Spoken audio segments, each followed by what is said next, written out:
Quiero invitarles a que abran sus Biblias al libro de Gálatas y vamos a estar viendo el capítulo 4 del libro de Gálatas, versículo 19.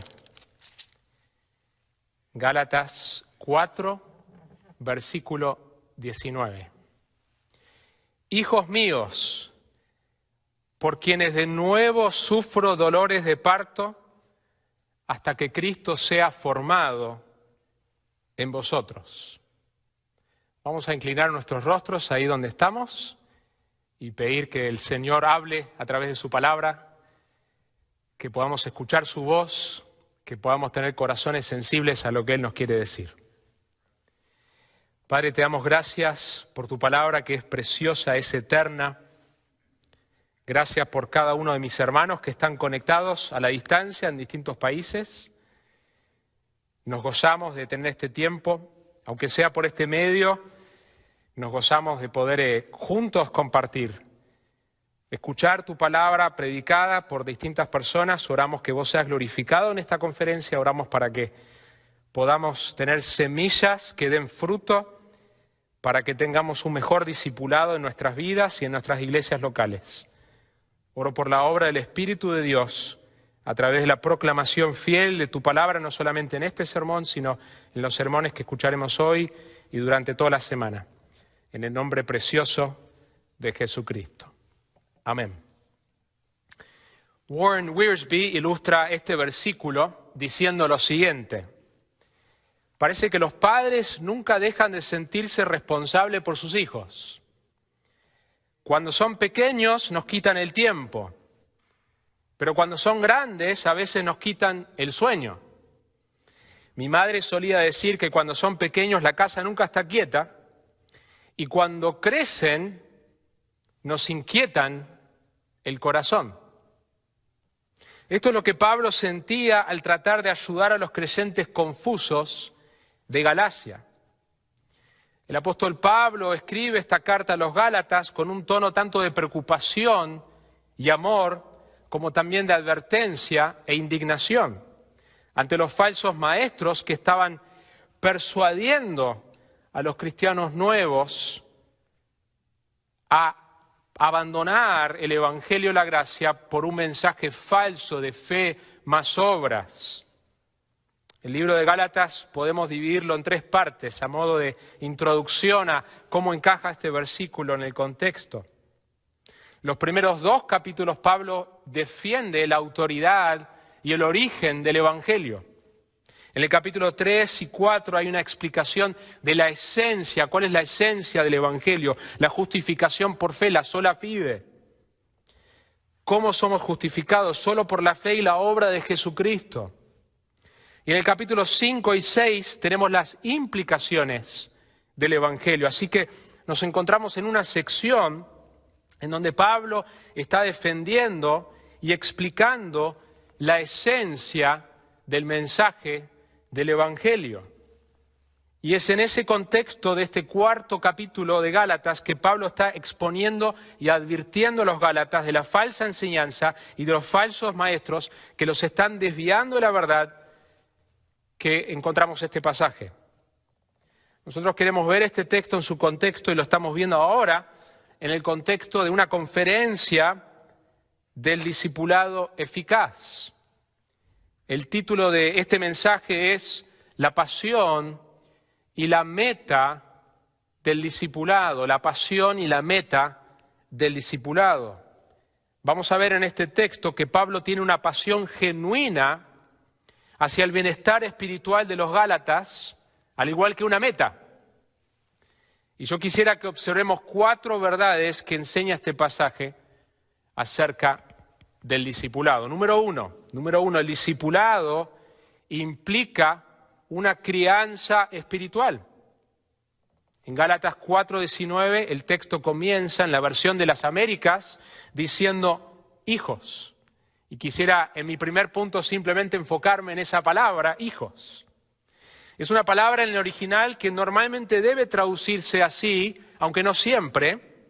Hay veces que simplemente en el contexto es una palabra que expresa cariño y no hace referencia a un hijo físico o espiritual. Pero acá es probablemente la mejor traducción, hijos. Podemos hacer algunas observaciones de esta primera palabra. Primeramente, Pablo usa esta misma palabra y este mismo concepto en otros lugares. Lo usa para hablar de sus verdaderos hijos de la fe, Timoteo y Tito. En ambos casos, Pablo usa la palabra y el concepto para describir la relación instrumental, esencial, que él tuvo en el desarrollo de la madurez de estos hombres. Está debatido en el caso de Timoteo si Pablo fue quien lo guió a Cristo o no. Sabemos por 2 Timoteo 3 que él tuvo la influencia de la madre, la abuela, en las Escrituras, que fueron esenciales en su crianza en las Escrituras. Pero más allá de cuándo Timoteo se haya convertido o con quién se haya convertido, lo que es claro es que Pablo utiliza el término hijo para describir la responsabilidad, el cuidado, la intimidad, la influencia esencial que Pablo tuvo en el crecimiento de Timoteo. Sabemos por varios textos que el discipulado de Timoteo implicaba una tarea de reproducción. 1 Corintios 4:16, por tanto os exhorto, sed imitadores míos. 1 Corintios 16:10, y si llega Timoteo, mirad que esté con vosotros con tranquilidad, porque él hace la obra del Señor así como yo. Y para darles un ejemplo más, Filipenses 2:2, pero ya conocéis los méritos de él, hablando de Timoteo, que como hijo a padre ha servido conmigo en el Evangelio. En el caso del texto que estamos viendo hoy, sabemos que Pablo fue el que trajo el Evangelio a los Gálatas y que ellos se convirtieron a través de su ministerio. Eran hijos desde su conversión. Es más, Pablo va a describir en este mismo pasaje, dice, por quienes de nuevo sufro dolores de parto. Es decir, Pablo ya había tenido dolores de parto con ellos en su conversión. La segunda cosa que podemos observar en esta primera palabra y en este primer punto es que Dios ha diseñado que el crecimiento de otros cristianos ocurra a través de su palabra, tanto predicada como modelada. Dios ha diseñado que el crecimiento de otros cristianos ocurra a través de su palabra, pero a través de la palabra tanto predicada como modelada. Así como en un hogar, nosotros como padres debemos estar continuamente enseñando las Escrituras a nuestros hijos, como la palabra nos manda, también y quizás especialmente enseñamos a través de modelarlas durante el diario vivir.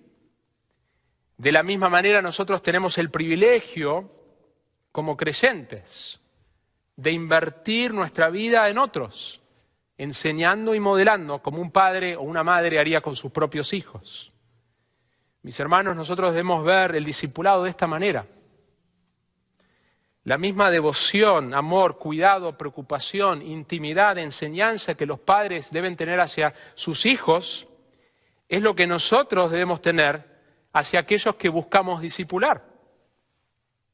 Tercero, y estamos todavía observando esta primera palabra, hijos. Pablo sentía el peso corporal del bienestar espiritual de todos estos creyentes. Si sos pastor, nosotros somos llamados a imitar el ministerio de Jesús y el de Pablo e invertir nuestra vida en los pocos fieles para reproducir obreros que nos ayuden con la carga. Eso es verdad, pero también es verdad que nos debe pesar la salud de todos los miembros que Dios ha puesto bajo nuestro cuidado, de los miembros fieles y de los miembros difíciles.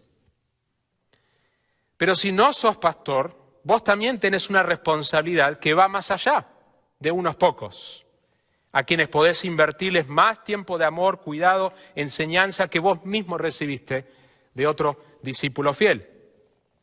Por ejemplo, en Hebreos 3, 12 al 13, dice, tened cuidado, hermanos, no sea que en alguno de vosotros haya un corazón malo de incredulidad para apartarse del Dios vivo. Antes exhortaos los unos a los otros cada día, mientras todavía se dice hoy, no sea que alguno de vosotros sea endurecido por el engaño del pecado. Noten que ese mandato es dado a los hermanos, no a los pastores, y noten que hay un cuidado corporal, hay una preocupación mutua que debe existir en la iglesia local. Mis hermanos, el discipulado bíblico no debe llevarse a cabo divorciado de la iglesia local. Nuestra relación con nuestro Señor Jesucristo es personal, pero no es privada y no es individual. Mi relación con el Señor Jesucristo es personal, pero es corporal. No existe en el Nuevo Testamento la idea de una relación personal con Jesús divorciada de su relación, de nuestra relación con su cuerpo. Tampoco existe en el Nuevo Testamento la idea de una profesión de fe que no tenga ninguna relación con la iglesia. Que una persona haya hecho una profesión de fe, una decisión por Cristo, no significa nada si después no hay evidencias corporales de esa fe. Primera de Juan me dice que el que dice que ama a Dios pero no ama a su hermano es un mentiroso. La iglesia local es el lugar donde se manifiesta o no los frutos genuinos de esa fe. Otro ejemplo que nosotros tenemos en el Nuevo Testamento de cómo el cuidado debe ser hacia toda la iglesia es en 1 Tesalonicenses 5, versículo 14. Y os exhortamos, hermanos, a que amonestéis a los indisciplinados, animéis a los desalentados, sostengáis a los débiles y seáis pacientes con todos. Note nuevamente que el mandato es dado a todos los creyentes y que esos creyentes tenían en su congregación hermanos que eran indisciplinados, otros que estaban desalentados, otros que eran débiles. ¿Pero qué tiene que ver esto con nuestro texto de hoy? Nuestro primer punto es que el discipulado implica una crianza espiritual y que esa crianza está descrita con la palabra hijos. Pablo siente el peso corporal de los creyentes como un padre siente con sus hijos. La Escritura enfatiza este término por el hecho de que Dios nos madura por su palabra predicada y modelada. Y también vemos que Pablo le preocupa la salud entera de las iglesias de Galacia. Nuestra conversión y crecimiento, mis queridos hermanos, no debe ser separado de la iglesia local. Lo segundo que queremos ver en este pasaje es que el discipulado implica una mayordomía personal. El discipulado implica una mayordomía personal. La segunda palabra que vemos en el pasaje es la palabra míos. Cuando interpretamos la Biblia debemos interpretarla a la luz del contexto inmediato, a la luz del contexto de todo un libro y a la luz del contexto de toda la Biblia. Para que tengamos claridad en lo que Pablo no está diciendo a la luz del resto del Nuevo Testamento, quisiera empezar diciendo lo que esto no significa cuando Pablo dice que son míos. Primeramente, las ovejas no son nuestras, sino son del Señor. Sabemos esto por muchos pasajes. Él las compró, son suyas. Cuidado, mi hermano, mi hermana, con una actitud posesiva, pecaminosa de aquellos a quienes servimos en el discipulado. Mis hermanos, cuando nosotros nos involucramos en discipular a otras personas, no estamos buscando que ellos nos admiren a nosotros, sino que estamos buscando que ellos admiren a Cristo. En segundo lugar, nosotros en el discipulado no estamos buscando que las personas sean exactamente como nosotros. Es inevitable que así como la crianza de nuestros hijos, que nos imitan, copien tanto nuestras virtudes como nuestros defectos. Y algo de esto puede ocurrir cuando nosotros discipulamos a otros, pero de ahí la importancia que nuestro discipulado sea en el contexto del cuerpo y que también nosotros no seamos los únicos impartiéndoles enseñanza. Ahí estará el equilibrio. Y por último, nosotros no debemos usar el discipulado para nuestro propio beneficio. Buscamos lo que es mejor para ellos y no lo que es necesariamente mejor para nosotros. Entonces, si Pablo no está diciendo que las ovejas son nuestras, no está diciendo que deben ser exactamente como él y que el discipulado no está buscando aquello que es para beneficio propio, ¿a qué se refiere Pablo cuando él dice hijos míos? El punto es que tanto Pablo como nosotros tenemos una mayordomía personal en el discipulado. Nosotros debemos sentir un peso personal por la condición espiritual de las personas a quienes estamos buscando enseñarles la palabra de Dios. Hay un sentido de responsabilidad real que nos debe pesar, mis hermanos, profundamente en el discipulado. Si sos pastor, Hebreos 13, 17 debe ser uno de los pasajes que más te debe hacer temblar. Es un pasaje solemne de nuestra tarea. Obedecer a vuestros pastores y sujetaos a ellos, porque ellos velan por vuestras almas como quienes han de dar cuenta. Permitidles que lo hagan con alegría y no quejándose, porque eso no sería provechoso para vosotros, como quienes han de dar cuenta. Nosotros debemos velar por las almas de las personas que Dios ha puesto bajo nuestro cuidado.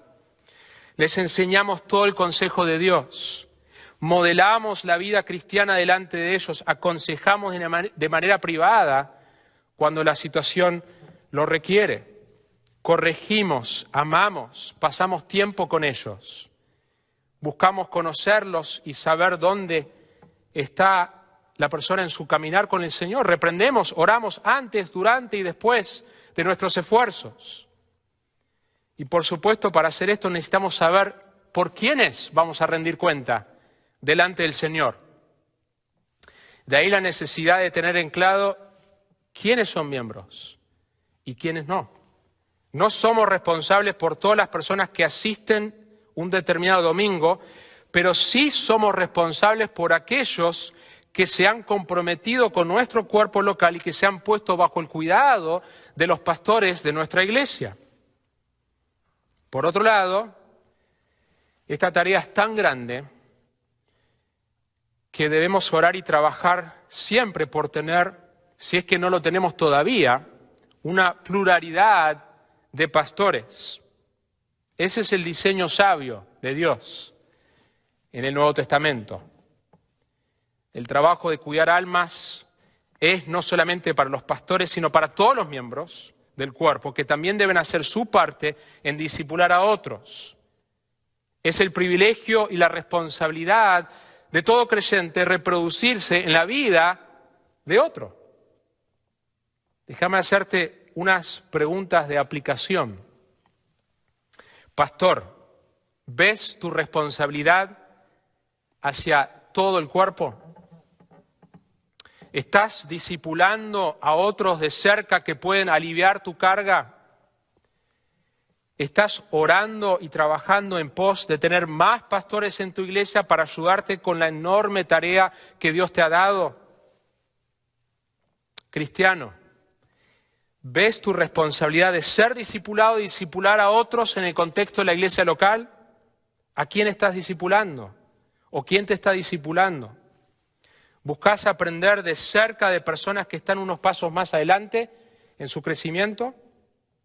El formato puede ser tan sencillo como juntarse para leer un buen libro que apunta al crecimiento cristiano. Mis hermanos, el discipulado requiere un enorme esfuerzo y esto me lleva a mi tercer punto, que el discipulado, número 3, implica un gran esfuerzo. Dijimos que el título de este mensaje es La pasión y la meta del discipulado.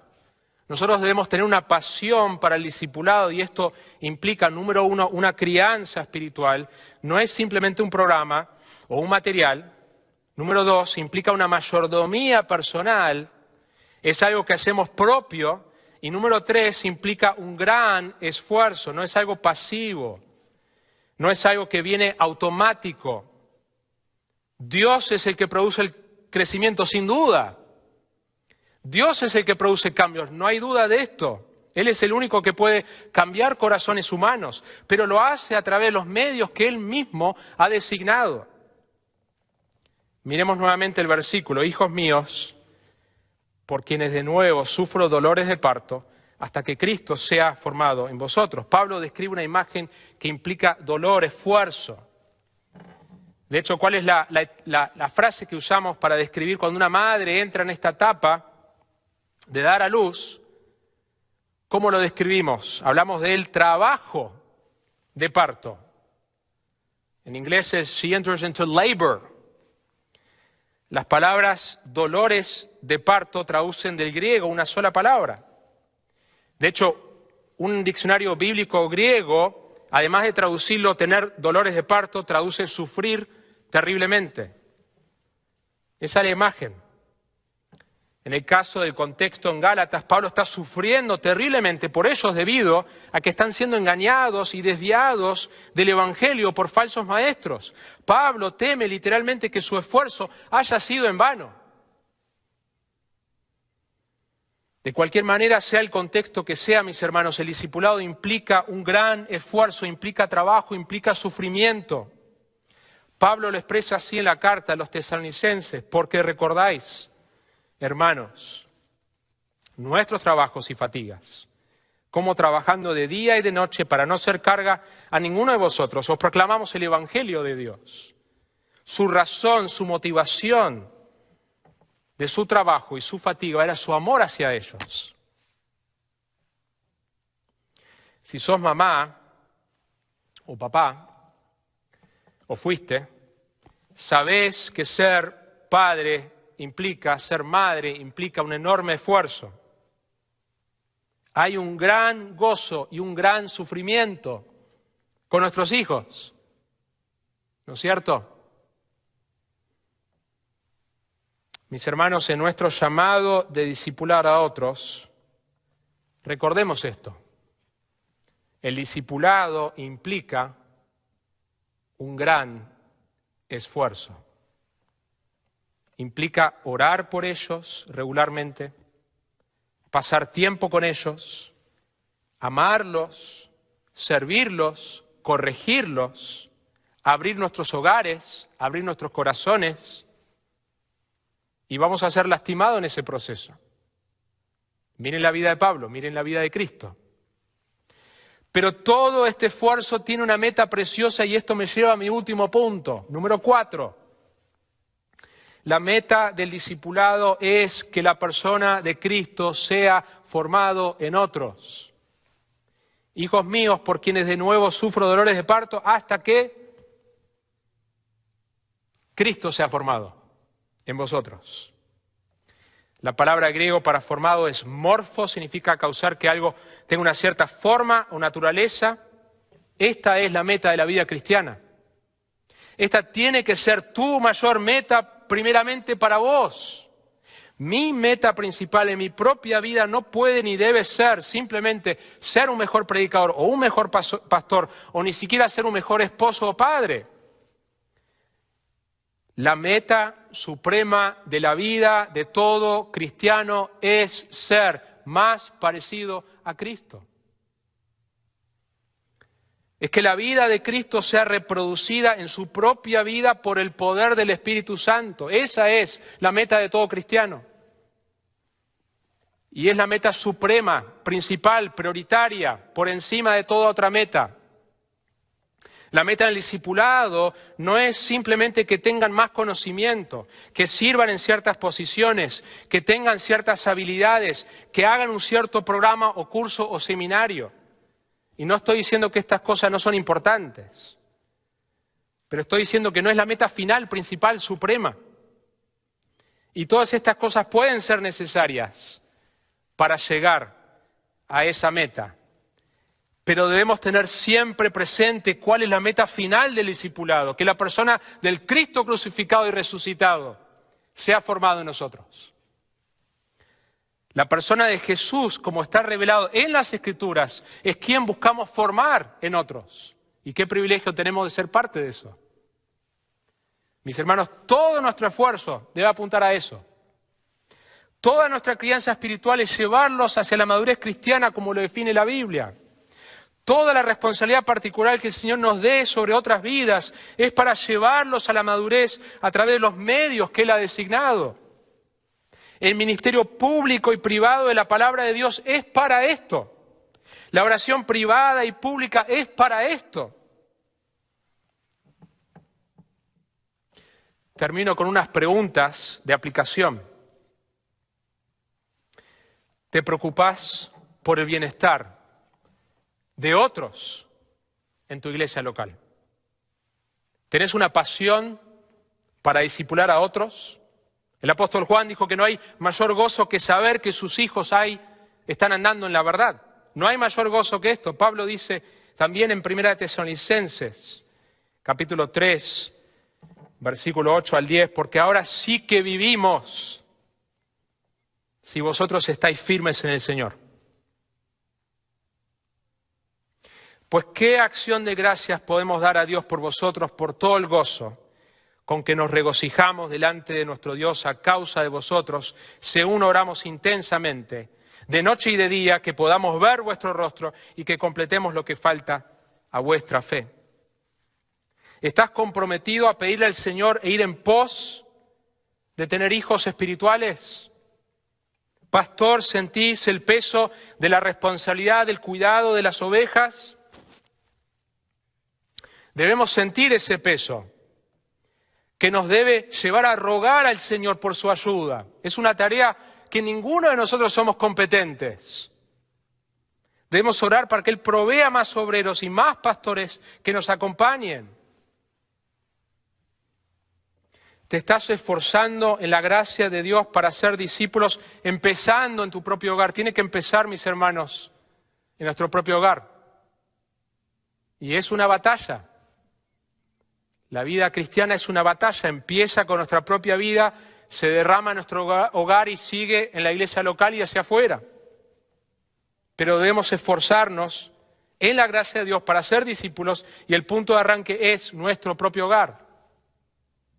¿Estás discipulando en conexión y bajo la supervisión de tu iglesia local conforme al patrón del Nuevo Testamento? Todo esto vale la pena. Que el Señor nos dé su pasión por ser y hacer discípulos. Que el Señor nos ayude a ser instrumentos en sus manos para que Cristo sea formado en otros. No hay mejor meta que esto. Oramos.